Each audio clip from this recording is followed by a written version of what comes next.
उपस्थित सभी पूज्य श्रद्धेय संतचरण, प्रताप गौरव केंद्र के कार्य के संबंधित सभी पदाधिकारी कार्यकर्तागण, उपस्थित सज्जन, माता भगिनी,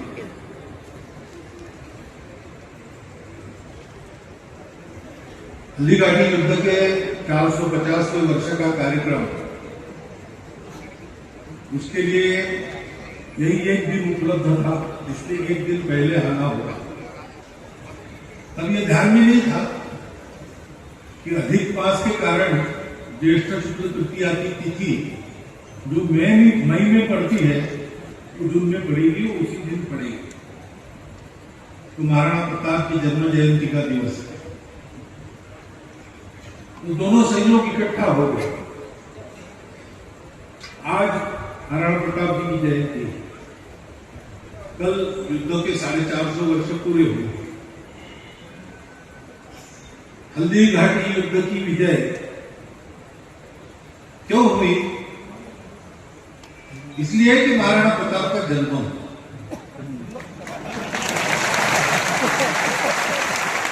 आज का दिन कल के दिन का कारण है।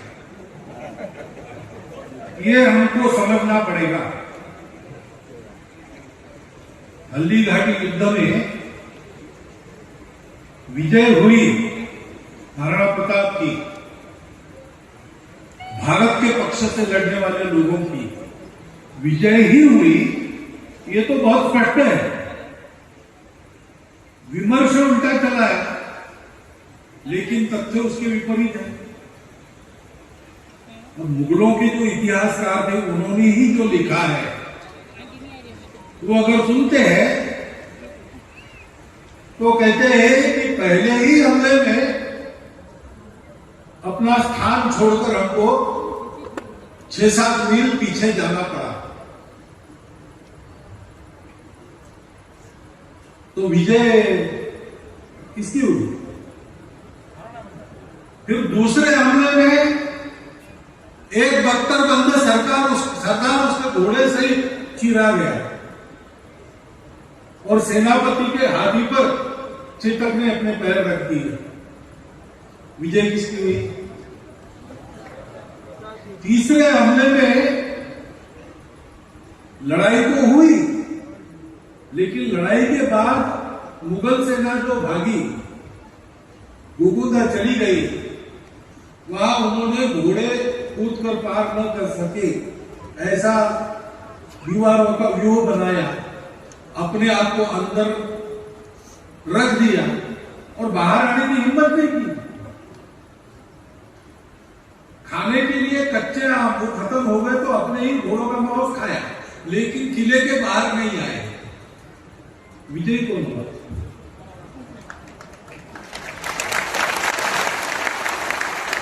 ये जो ऐसे नैरेटिव बनाने वाले इतिहासकार रहते हैं उस जमाने में भी थे, उनकी आदत रहती है।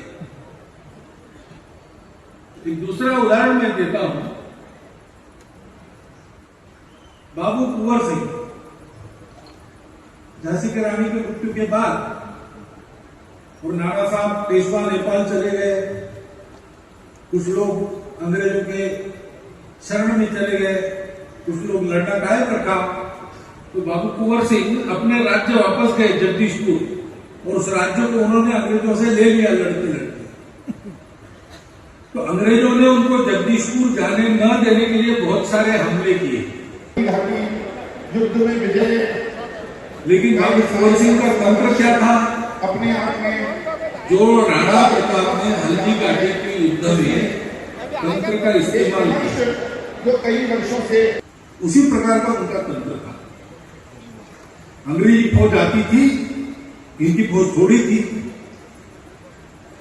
तो वो भागते थे, लेकिन भागते थे इसलिए कि अंग्रेज अपने पीछे आए और विशिष्ट स्थान पर छुपे हुए उनके सैनिक चारों ओर से घेर कर उनको मारते थे, सामान लूटपाट करते थे और आगे चले जाते।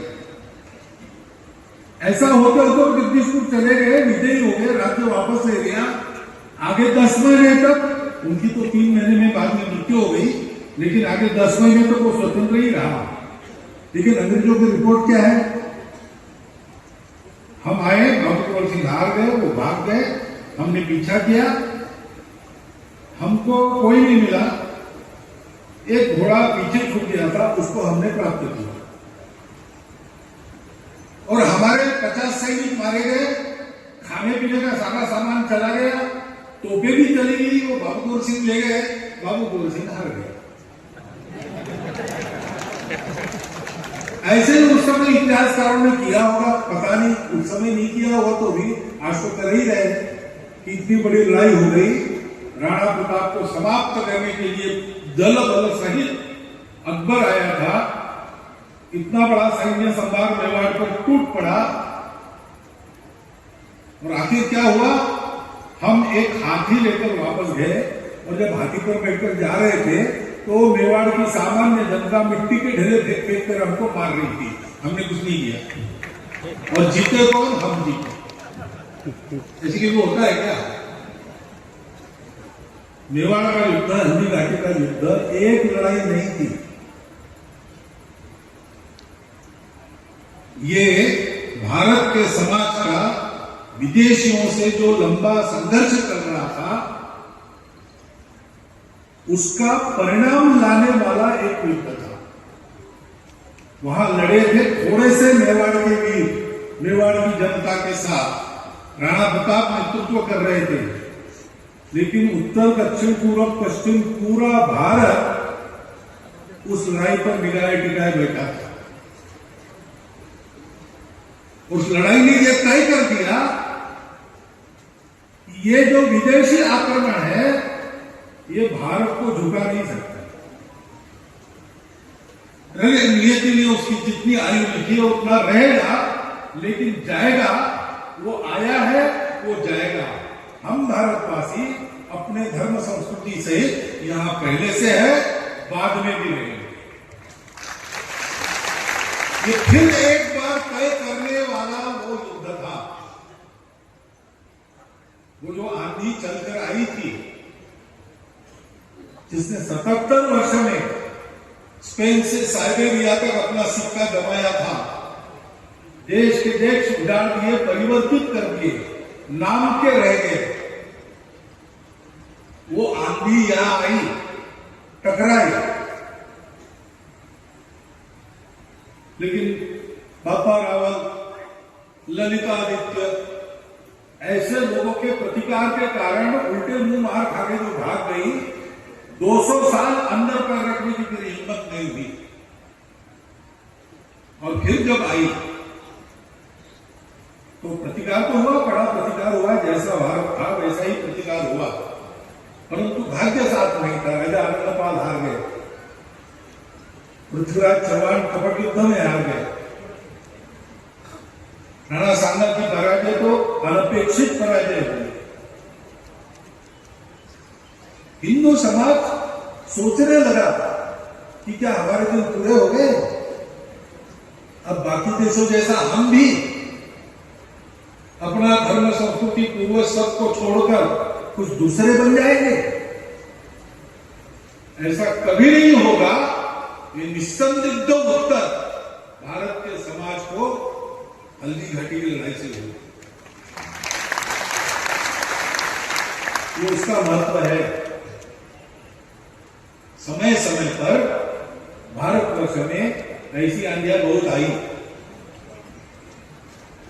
सारी दुनिया को पाट देने वाली आंधियां आई, और क्षण में दुनिया को लगा भी होगा कि अब समाप्त है, लेकिन अब समाप्त नहीं है।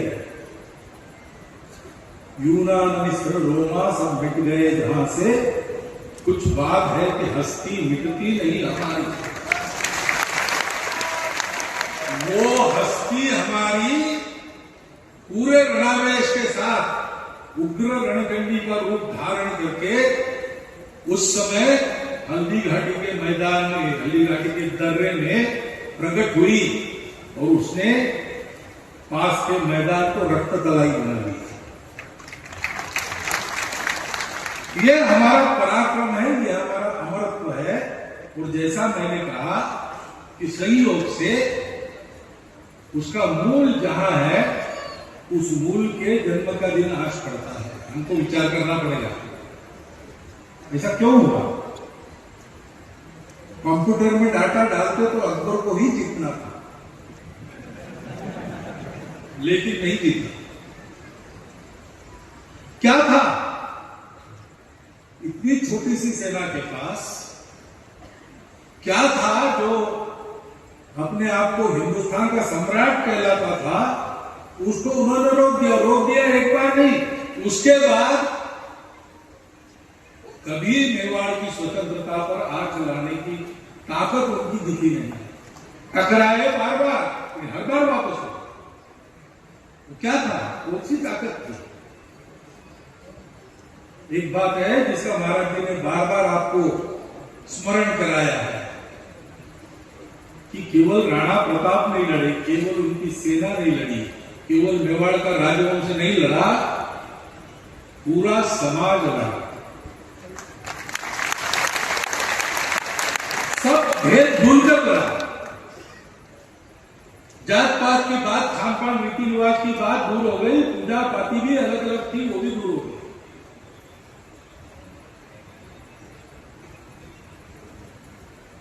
पूरे समाज की ये एकता कैसे निर्माण हुई?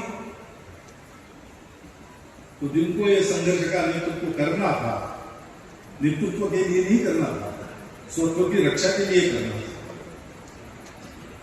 उनका अपना लेना देना विजय पराजय से नहीं था। वो तो ये मान के चले थे, अतो वा प्राप्त से स्वर्ग जित्वा वा मोक्ष से नहीं। विजय पराजय तो परिणाम की बात है। परिणाम सोच के हम नहीं उतरे। परिणाम सोच के काम करने वाले लोग जहां बल दिखता है वहां चले गए। लेकिन जिन्होंने कहा था कि विजय पराजय का परिणाम हम मानते नहीं, हम एक ही परिणाम मानते हैं, भगवान ने हमको जैसा जन्म दिया है, जैसा देश दिया है, जैसा समाज दिया है, धर्म दिया है, संस्कृति दी है, हम जिएंगे तो उसके साथ जिएंगे, नहीं तो मरना बेहतर है। ये संकल्प उनका था और इस संकल्प के चलते, इस संकल्प की शुद्धता के चलते जानकर कि नेतृत्व अपना सबको अपना मानता है और नेतृत्व अपने हित नहीं लड़ रहा है, हम सबके हित में लड़ रहा है। भारतवर्ष का जो जीवन का तरीका कैसा है? हम सबको अपना मानते हैं, सबके अपने अपने तरीके हैं, अपने अपने रूप रंग है। हम कहते हैं ठीक है, एक होने के लिए एक सा होने की जरूरत नहीं है।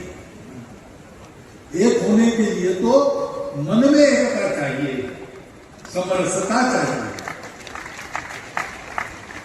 एक बार हमारे संघ के संस्थापक डॉक्टर अग्रवाल दोपहर की भरी धूप में नागपुर के उस सड़क की गर्मी में जा रहे थे। रामकृष्ण मिश्रम के आश्रम के सामने से डांबर के रास्ते पर चलकर जा रहे थे। स्वामी जी देख रहे थे अंदर से, उन्होंने ये तो डॉक्टर अग्रवाल है। उन्होंने बट से आवाज देकर कहा, डॉक्टर साहब इतनी धूप में कहां जा रहे हैं? घर से निकले हो, जा कहां रहे हो? तो उन्होंने आगे और थोड़ी दूर एक इलाका था, उसका नाम बताया। तो बोले भरी दोपहर उनको मिलने के लिए इतनी दूर आप जा रहे हो? तो डॉक्टर अग्रवाल ने कहा कि मन में नजदीकी है तो ये दूरियां रहेगी नहीं। ये भारतवर्ष है। हमने कहा कि जिसका जो रास्ता है सही, जाती रहे भावना जैसी, प्रभु मूर्ति ने देखी तैसी।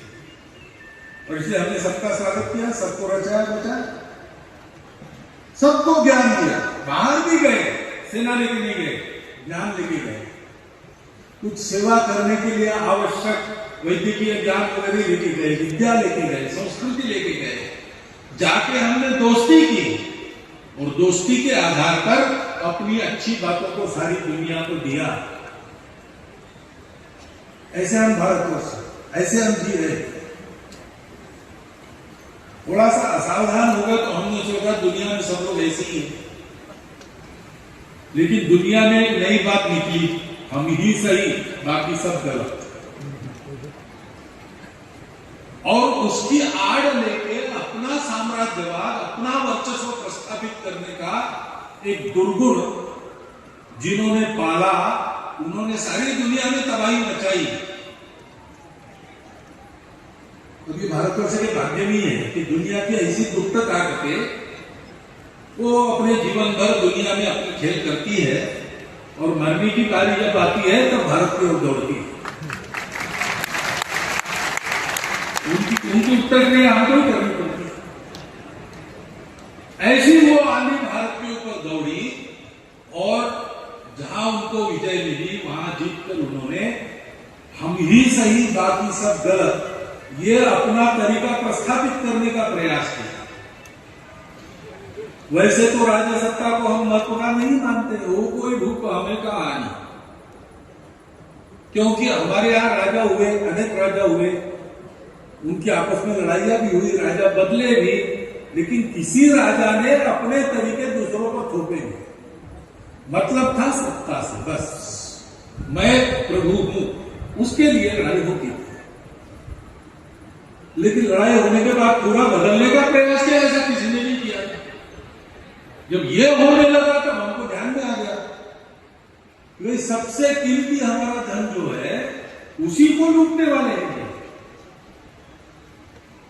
हमारे देश के इतिहास में बहुत उतार चढ़ाव है और उतार चढ़ाव के अनुसार हमारी भी स्थिति भारत में अच्छी बुरी बनती रही।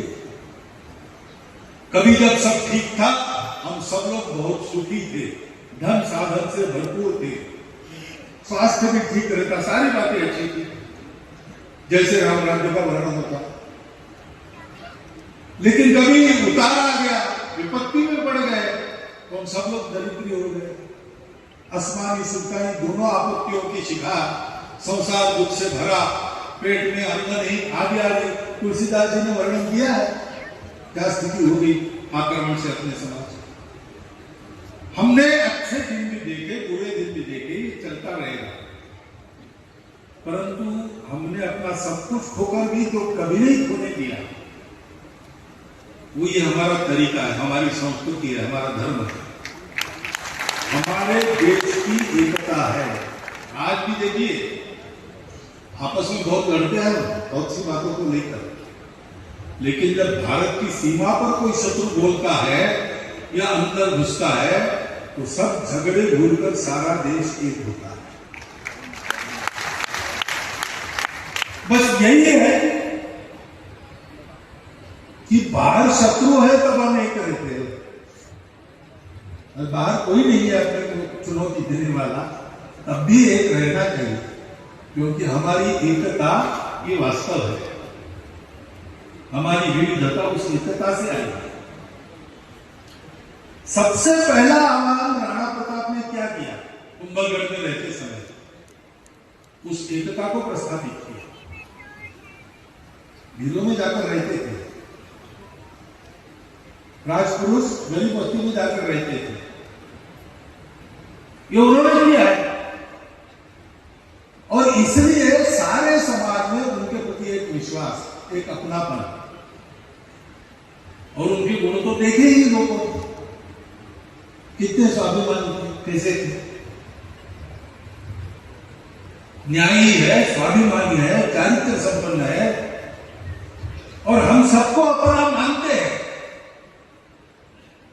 तो हमारे धर्म संस्कृति पर संकट आता है तो उसका प्रतिकार करने का नेतृत्व कौन करेंगे? वही करेंगे, और उनका नेतृत्व होगा तो सब लोग आएंगे और सब लोग लड़ेंगे।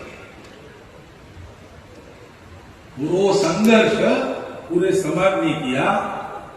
राजस्थान में रहने वाले समाज को प्रत्यक्ष लड़ना पड़ा, बाकी भारत राह देख रहा था। उस समय इतनी बुद्धि हमारी बनी नहीं थी कि भाई कहीं संघर्ष होता हो बैठकर देखना नहीं, केवल आशीर्वाद नहीं देना, जाना मदद करने के लिए। वो बाद में बात हो गई, लेकिन उस समय नहीं था। तो एक तरह से राणा प्रताप अकेले ही खड़े रहे, लेकिन अकेले है तो क्या हुआ? सत्य के लिए, न्याय के लिए, धर्म के लिए, भारत के लिए खड़े हैं, लोक हितकारी शासन प्रशासन के लिए खड़े हैं। और इसलिए जीतेंगे तो जीतेंगे, मरेंगे तो स्वर्ग पाएंगे। जैसा स्वातंत्र सावरकर ने कहा है, स्वतंत्र से भगवती को, ये भगवती तुम्हारे लिए मरण जीवन है और तुम्हारे बिना जीवन मरण है ना? राणा प्रताप हो गए कैसा हम कहते, वो नहीं गए, वो एक बार हो गए तब से अभी भी जीवित है। ये बातें हमारे मुंह से क्यों निकलती है? ये हमारे मन के अंदर छुपे राणा प्रताप बोलते हैं। थोड़ा प्रयास करके उनको अपने जीवन में लाना चाहिए। राणा प्रताप का जो शौर्य था, पराक्रम था, उस शक्ति के साथ उनके पास जो चारित्र था, कैसे शीलवान थे? भारत का जो शील है उनका शील था। शिकार के लिए मानसिंह आए, उनके रेंज में पड़ गए, लोगों ने कहा कि अभी मारो, उन्होंने कहा नहीं, ये अपनी रीति नहीं है, हमारी लड़ाई भारत की रीति के लिए चलती, रीति छोड़ के हम लड़ेंगे तो पहले ही हार जाएंगे। असावधान शत्रु पर वार करना हमारी रीति नहीं है। इधर रीति का पालन करते थे इस प्रकार, लेकिन नए नए तरीके जो आवश्यक है धर्म संस्कृति देश समाज का बचाव करने के लिए, उनको भी सीखते थे। ये जो तंत्र है छापामार लड़ाई का, वो तंत्र उन्होंने उपयोग में लाया। आगे सीधे मैदान में एक सेना दूसरे से टकराती थी, लेकिन उनके ध्यान में आया कि इससे हम हुतात्मा तो होंगे, कीर्ति भी होगी, हुतात्माओं की गिनती तो अक्सर रहती ही है, परंतु हमको जिसको बचाना है वो नहीं बचेगा। तो उन्होंने उस तंत्र का उपयोग किया।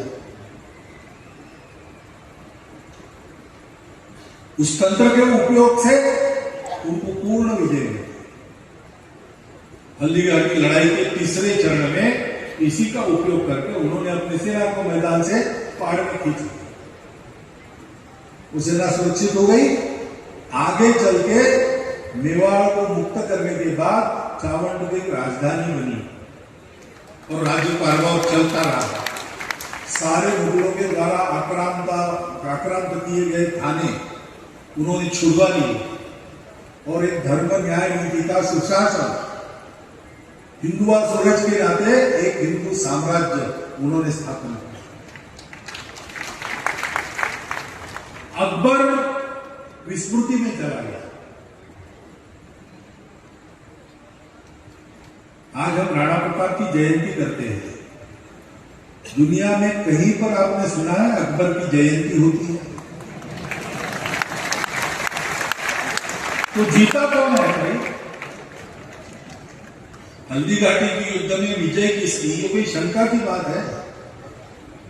भ्रम उत्पन्न कैसे होता है? आज हम यहाँ बैठे हैं, धर्म संस्कृति की बात कर रहे हैं, यहाँ भगवी झंडे लगे हैं, साफ है कि हल्दीघाटी में राणा प्रताप जीते, इसलिए हो रहा है। लेकिन हमको ये ध्यान में रखना चाहिए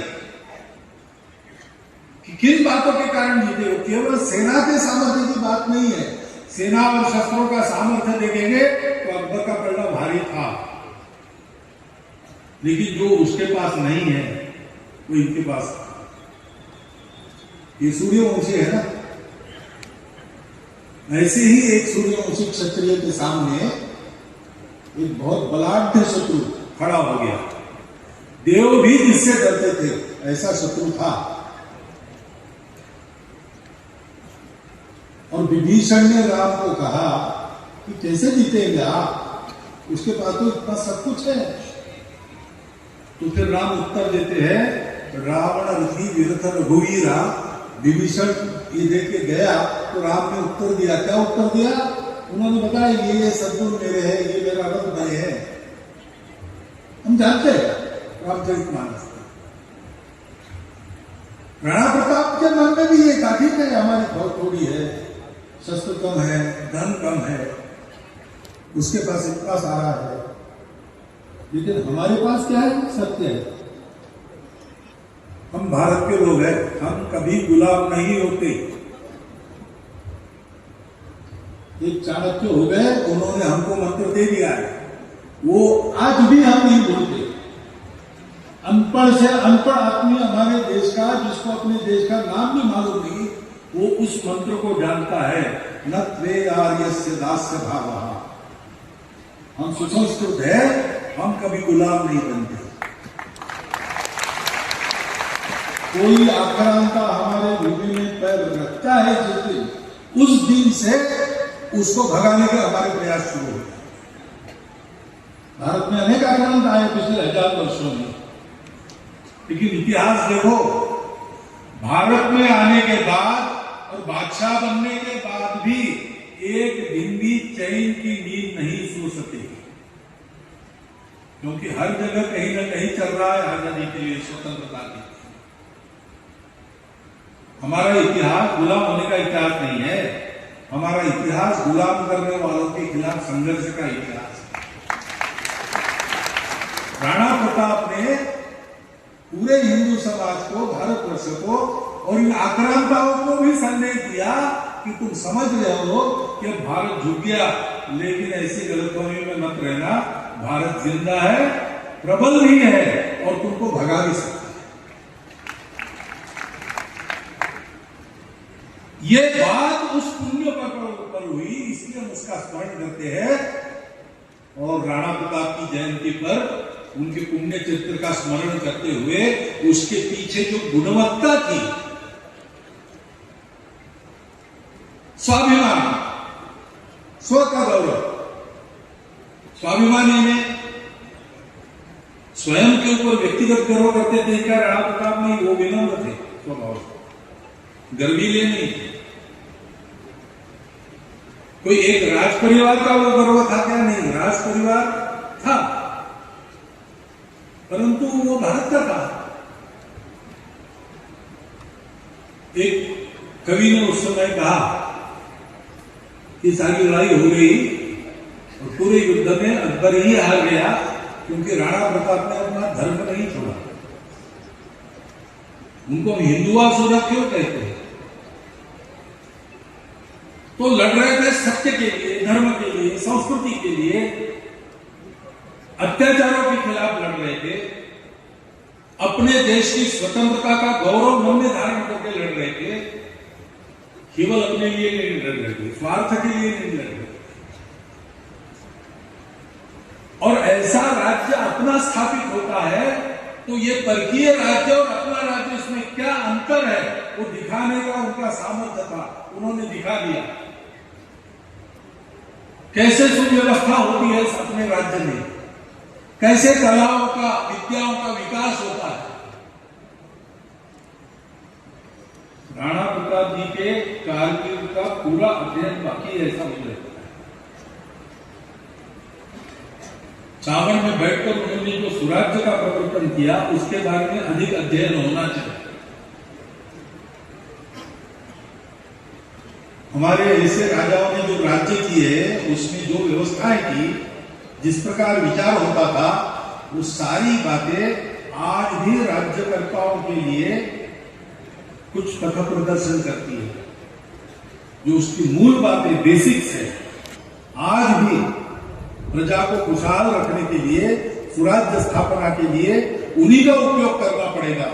अपनी दृष्टि से आए हुए वो तत्व है जिसमें राजा और प्रजा का अद्वैत रहता है।